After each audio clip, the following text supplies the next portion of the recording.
We're good to go. Ready? Yeah. All right.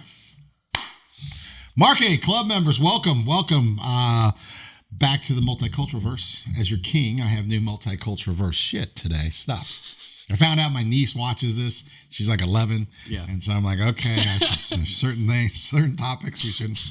We got Marky Boy on camera. Look, he's sick.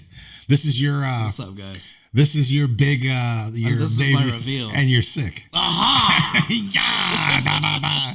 We should have just had like a horse there. I know, right? Well, welcome. What have you been doing? Dude, I've been working a lot. You been busy? Yeah, I've been keeping up with stuff. School's been like kicking my butt at the same time, but it hasn't been too bad. Yeah. Are you going to end up making so much money prior to school being over that you have to not graduate? You know, at this point, I'm starting to be like, so I'm paying you to make me busy. Because I'm going to a JC right now, so it's like, all right, I'm paying for my classes, and it's like, well, why would I pay for you to make it harder for me to go to work? Right. I don't know about this. Callista is adamant. My 12-year-old is adamant she's not going to college, and I said, "Well, you're going to go to college for at least 2 years." And the whole point is just the to see it and to feel it. But you know, young creative people, man, you get to. I remember my third year, really my second year of law school. I'm like, I got this shit. Yeah. Why am I still here? You know, and if you're killing it anyway, man. So what do you think? Do you think if you spent your time full time on just doing what you do and other production stuff, you think you can make a full-time living at that and do well right now?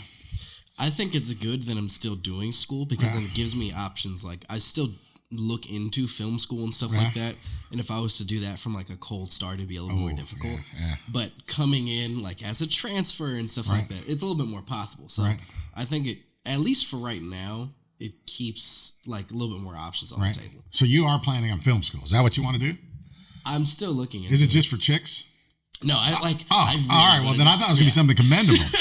Oh, no, you actually want to make film. Yeah, it's like, it's one of those things where I'm like. I'm like this. I'm like, it's not for chicks. All right. Oh, well, so you want to why would you do that? Come on. Who are you? See, Mark's good, tall, good-looking kid. He doesn't have to worry about chicks. I do. That's why I would go to film school. I get some chicks. All right, I'll go to film school. Yeah, I think that like film schools at universities and stuff like that, or like film classes might have the chicks, but like when you go to the classes where it's like, all right, guys, we're going to teach you how to put up stands. Like, all right, proper sandbag technique. Like that stuff, it's not really bringing in the chicks. Yeah, it's probably not. Or they are. They're just not your kind of chicks. So what's your favorite movie? If you were going to make, what is the greatest movie in your opinion? Mr. Film Critic. I think Mark is now our resident film critic, by the way. You went to film school, didn't you? Yes. I think my favorite movie, or like, I guess best movie, I like Shawshank Redemption a lot. Yeah. And I also really like Memento. That's the Christopher Nolan one where everything's backwards. That one's pretty sweet. Yeah. Have you seen Godfather? Yes. Now, what do you think about Godfather? Now, you're a young dude. Yeah, Godfather's great. It's a beast, though, isn't it? It's the best, honestly. It's not Scorsese. It's yeah, Scorsese. Really? Is it Scorsese? I think so. Yeah. No, I think it's the real film nerds out there are gonna shoot me if I'm wrong. Yeah, no. I think no. They are. I don't think it's Scorsese. It's the not De Niro, but it's the fat dude, big round face. Wasn't it? I'm just wrong, aren't I? It might be. Hey, man. Well, look it up. I'm doing it right now. I'm on it. They have this on YouTube. Good thing we're covering the topics that were important to us today. The hard-hitting facts. It's not Scorsese. No, it's Coppola. Coppola, yeah. His daughter's a real OG, man. Yeah, his daughter's a real producer too. Yeah. Godfather's a beast, dude. Yeah. The dynamic of just, payback, and it's great. It's right. I love Pulp Fiction. I'm not a big who's the Pulp Fiction producer guy? Tarantino? Yeah, I'm not a big Tarantino fan. He throws the N-word around to a degree that it's like... it's just like a little uncomfortable. Yeah, it's a lot. And it's one of these things that I understand that no one will say it. Yeah. But like in Reservoir Dogs, it was like, dude, you're just a racist. And I know you're this and that, and you're Jewish and all of these things, and there are black actors who say you're great. Mm-hmm. I just don't. The use of the N-word to that degree suggests something more to me. Yeah. If you're not a white rapper or a black rapper. And he did that, 30 years ago? It was like, no, that's uncomfortable. Although I love Pulp Fiction.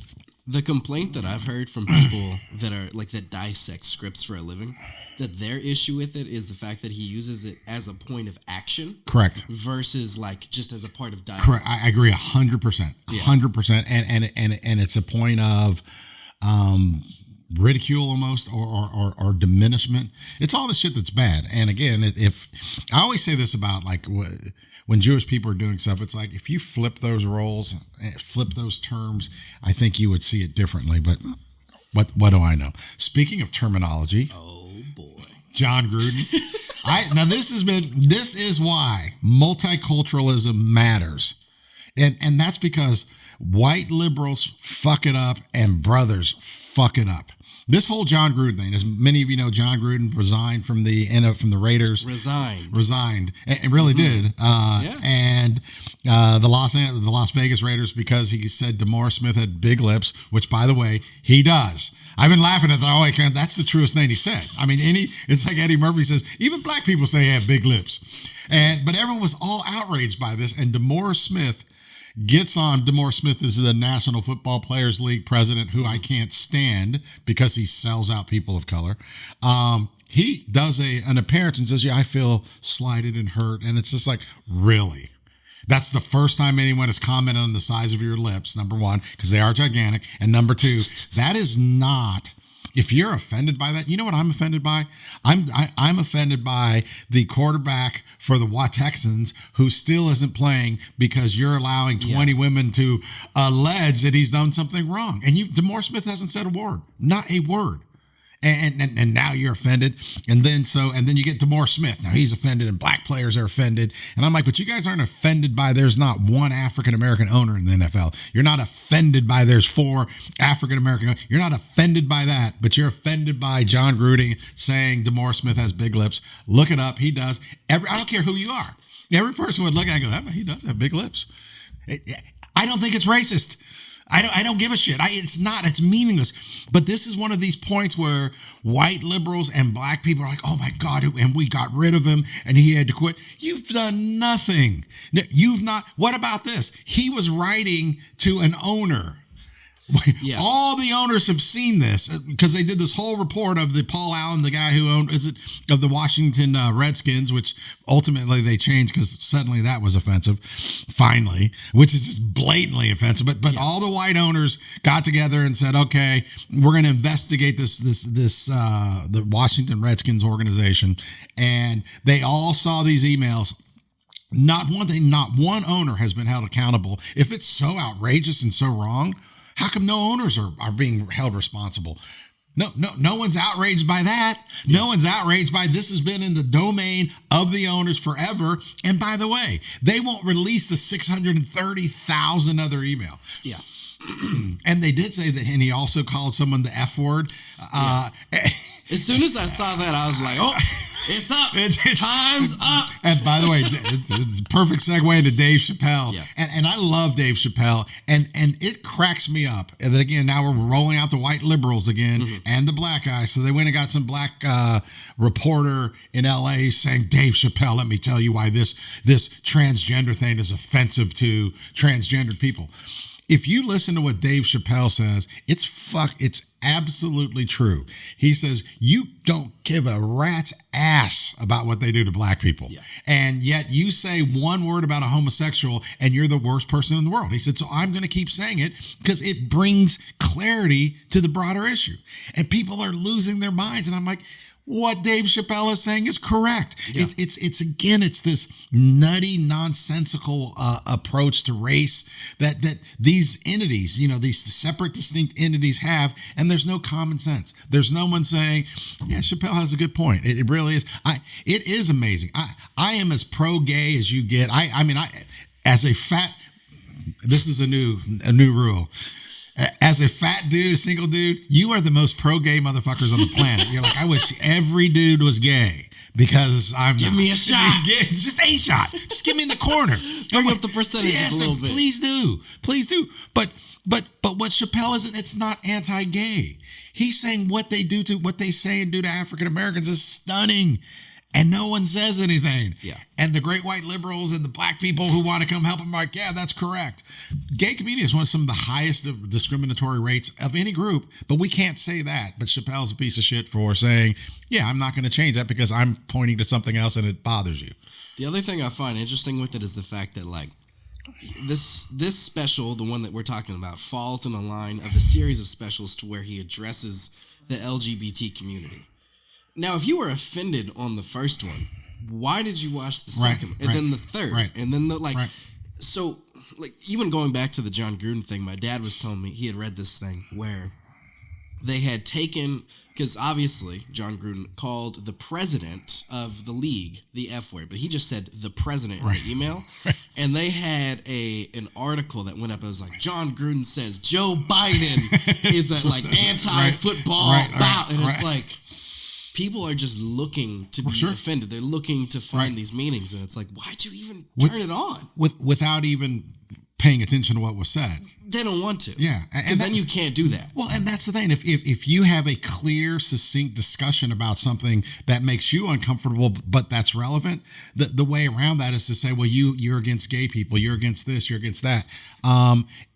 It is this inability to have discussions, because what Chappelle says, I mean, it's like Patrice O'Neal's piece where he says, I'm going to go swimming I'm going to click a little white baby to my swimsuit. It's hilarious. And you know what? It's also true. They'll look for white kids forever, or Natalie Holloway. And it's this whole thing about searching for a white chick forever. But if it's anyone else, you won't. But you can't have that conversation because then you're anti-white. And then Dave Chappelle saying, and it's great what he's saying, but what he's really saying is really fucked up, because when he goes through it, you're like, it's true as shit, dude.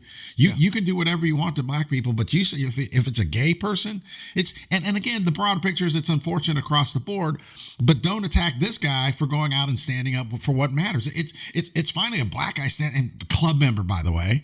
HAPA club members. They have 3 kids. Yeah. Right on Dave Chappelle.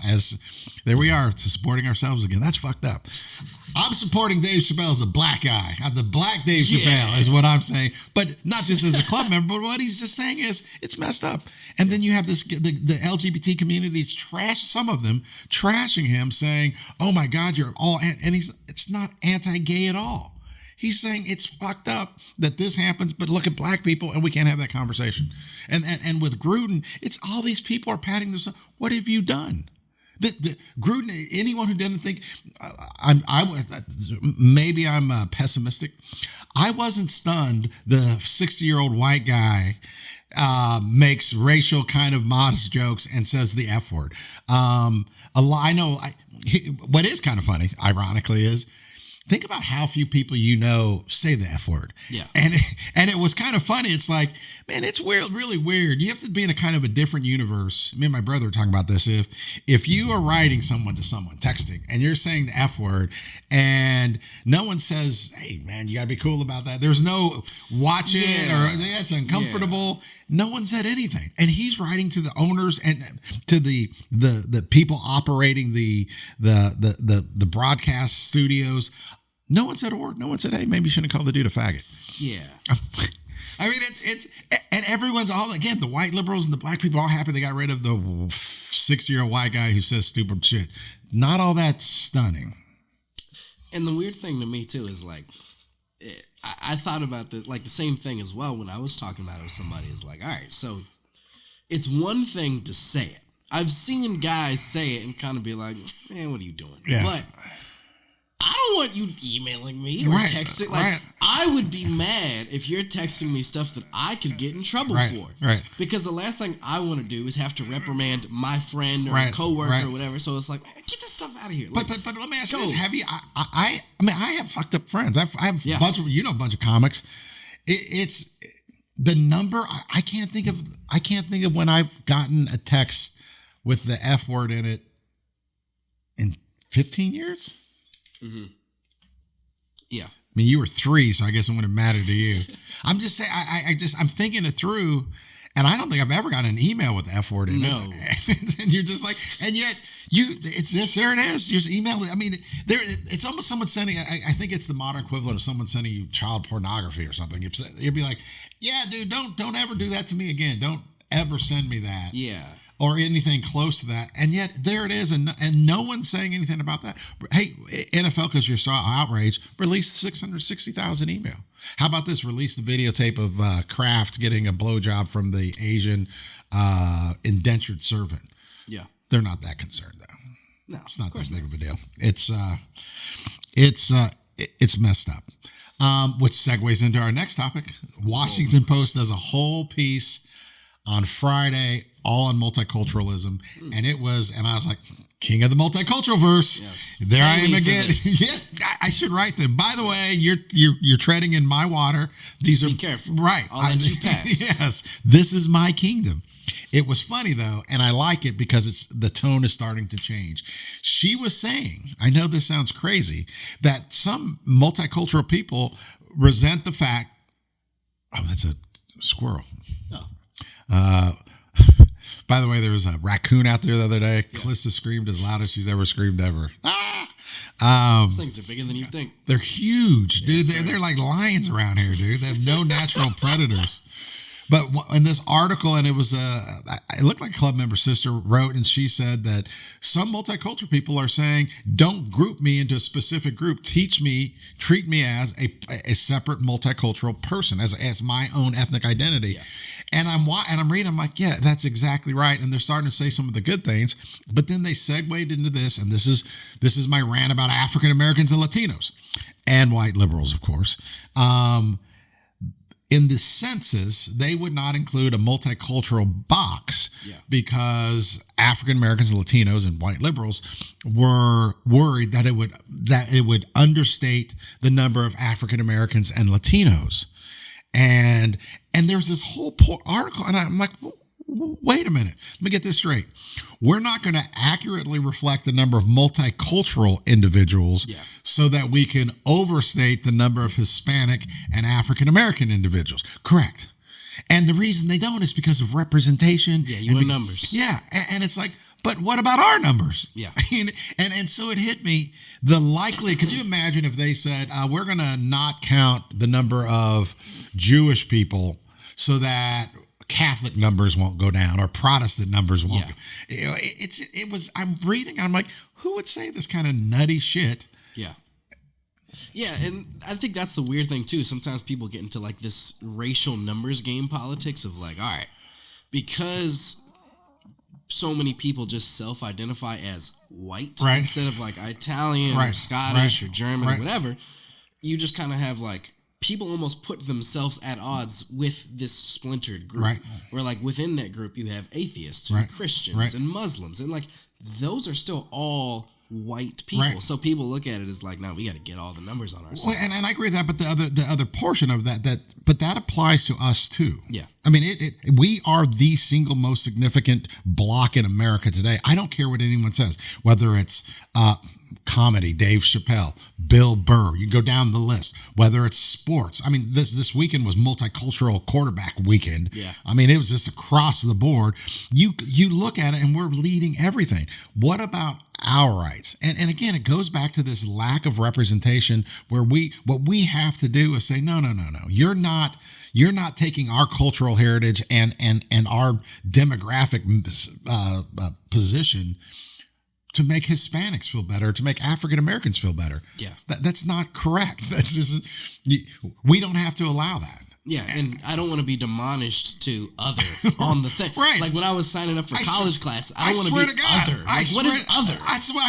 That's when they point out, I'm like, well, that's fucked up. Yeah, you're just going to throw that box away. Right, we can't be multicultural. We're America. I mean, it's the reason you guys are so afraid of it is because that number's too big. Yeah. And one thing they said is like, and when people started doing DNA tests and started to seeing how multicultural they were, numbers really started moving around. Right. Yeah. When people started understanding that, hey, my perception of the world might be incorrect, and I now have some sensitivity toward, wait a minute, I am part Latino, I am part Asian, I am part African American. When they saw that, God forbid we reward them. God forbid we accurately reflect who people are. And that was the funny thing too. Like I think every black person knows that they, like with that, how many people found out that they were black in a sense, or like had some African roots, because they would not tell you about it. Like somebody had to come up, I'm 2%. Right. Look, I'm 1% East African. Right. It's like, okay, great. But what's crazy though is, it's also worked positively. People say, "Wait a minute, man, dude." Yeah, man. But again, it goes and fuck the fringes. I'm talking about the core. There are people now saying, "Wait, I'm multicultural." Yeah, that's why. And one thing this article did a great. I wish I should have remembered her name. She is hot though. So the attractive multicultural sister writing for the Washington Post. Thank you. And we're only commenting on your writing and how attractive you are, because we're very politically correct. One thing that they talked about was how important it was for people to find this meaning. And it was the first article I've kind of read where they're saying, hey, wait a minute, we're a distinct group. Yeah. And one of the things they're saying is you can't be distinct because there's so many different types of you. It's like, who says? No. We get to define. You don't get to define us. Yeah. We get to define us. Being multicultural is just that. If you're multicultural, you're multicultural. Yeah. You don't get to Mrs. ethnic group who says we are an other. You don't get to say, well, you aren't multicultural. We can't allow that to happen. If we do, we'll get eaten alive, man. And I also think there's a value to having a difference being set between culture and race. Because you can participate within certain cultures without actually really being of that race, or vice versa. I think a lot of people are like, well, I'm this, but I don't really identify with my family. It's a Caucasian grandparents with multiracial kids. They are not part of that, right? But they're part of that culture. Yeah, and that's the other thing this article did a pretty good job of talking about is and it's one thing I've said from day one on the show is it's that relationship, it's that existence that impacts you. It literally, your race doesn't change if you're a Caucasian 60-year-old white guy and your daughter marries a Hispanic kid and they have multiracial children. Your race doesn't change, but your multicultural perspective does change, and it changes in many circumstances into a great way where you're like, man, you start having introspection and you start looking, and it segues right back to this whole John Gruden thing is this whole multicultural premise that we live and that we exist in. It's the way forward. Because we could look at, I don't feel bad for John Gruden, but I do a little bit. But here's the truth. John Gruden's not the problem. Yeah. The problem is the fact that if you really want to attack it, is the fact that there's 660,000 email and we haven't seen them all. And there's probably 500 white guys. You think this is it? Yeah. Who've seen it all, who aren't saying anything. Yeah. And yet we're saying, you know what? I think this is okay. Yeah. I think this is okay. That's the problem. Yeah. And DeMar Smith does have big lips. Sometimes that's all they do is like they'll sacrifice up one person. That's and they exactly say, right. You know what? We're going to have to let John go, guys. That's exactly right. Where he's on the bottom of the totem pole, we're going to have to let him go so that way they don't keep looking for anything. That's exactly. And we got to get out of here. Right, and that's exactly right. And we've changed again. It's back to the white liberal brother thing being. It's the colorism argument where we'll support you guys on this because it's important to you. Yeah. Or we proved John Gruden. No, you haven't. John Gruden, what about John Gruden's owner who has known about these? What about all the other owners who have known about this and no one has said anything? Yeah. Nothing, not a word. One thing I will come out and say is the owner of the You're Raiders. Coming out. You know, this is why I brought up the camera. Right on. See? This is the day. See, and you still like Dave Chappelle? Of course. All right. Club member. I know, right? Look at that. See? I'm not going to cancel Nope.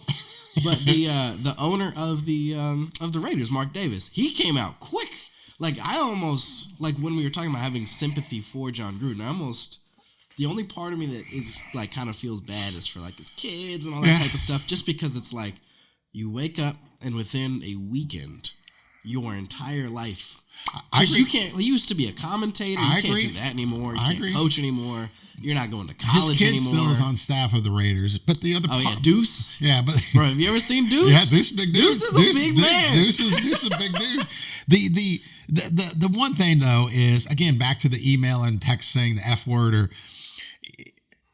If you're John Gruden's kid, you've heard him talk, and I'm not holding anyone guilty because of their family association. So, anyone, and I was listening today to Colin Cowherd, my favorite person. He said, "Yeah, people, this guy's been this way." Cowherd wasn't saying, but he said he's talked to people who says he has, and he was. And again, it's just back to.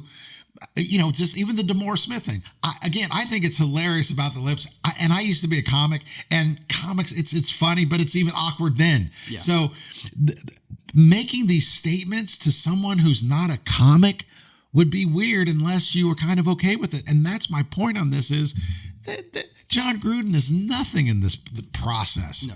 He's nothing in this process. Again, I go back to his openly gay player, the first player ever to come out, and whose name I can't even remember. Carl Nassib.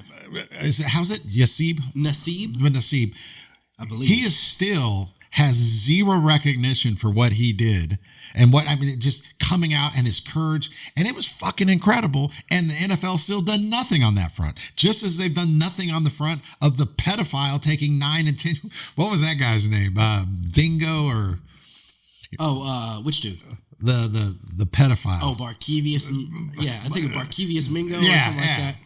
It's funny is again the Mingo who is just again a pedophile, and don't tell me you didn't know it.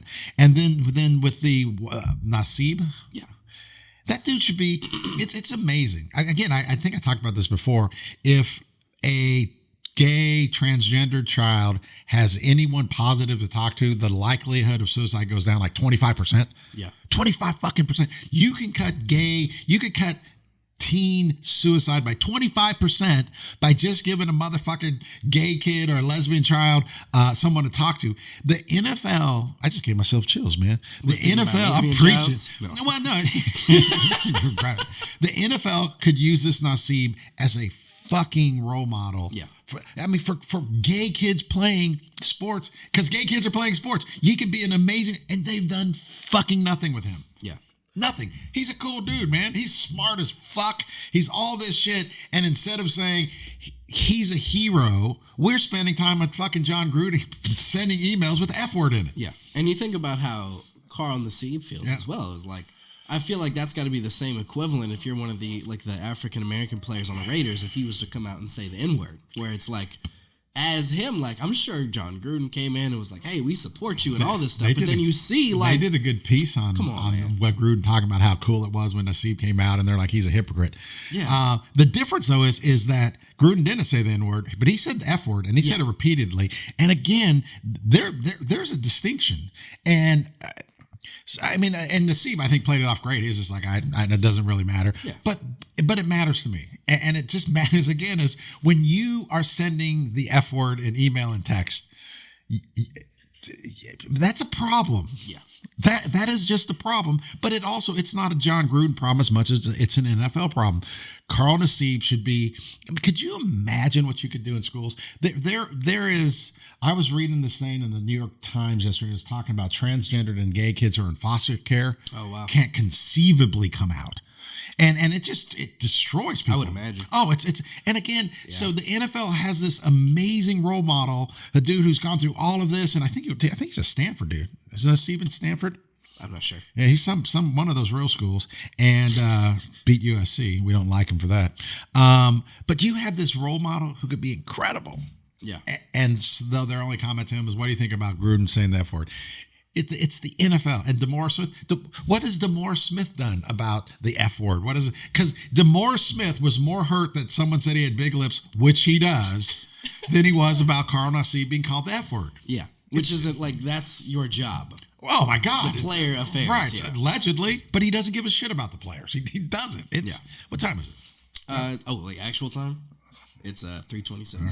I have not that I'm a bad parent, but I have to pick up my daughter in 12 minutes.